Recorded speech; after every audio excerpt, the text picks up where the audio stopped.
Eu quero aqui, como psicanalista que atende criança e como mãe, fazer um convite a você para a gente conversar com as crianças.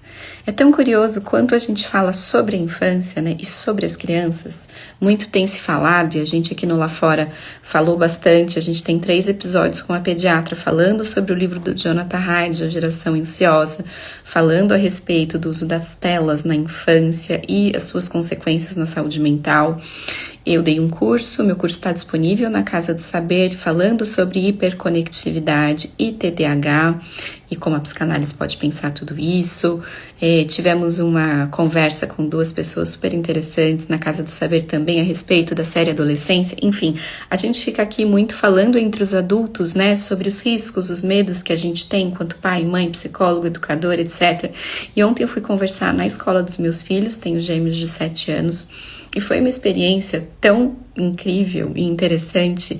E é óbvio, mas às vezes a gente esquece de conversar com as crianças, falar com elas, né?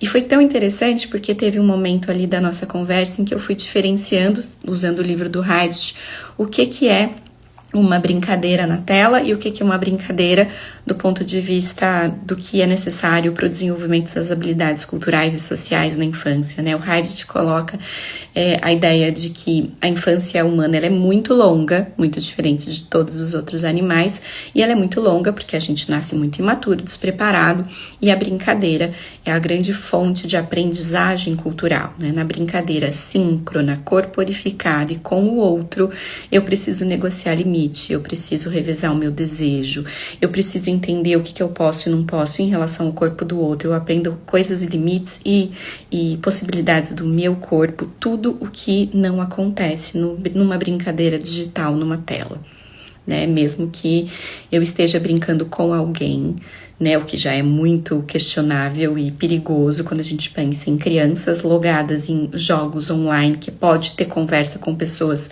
que a gente não sabe quem é. Mesmo quando tem alguém digitalmente, eu não preciso negociar os meus limites, eu posso simplesmente desligar, o meu corpo não está presente, e conversar isso com as crianças foi tão interessante. Então eu faço aqui um convite para você que está perto de crianças, psicanalistas da área psi ou não, adultos, conversar com as crianças, elas entendem isso, né?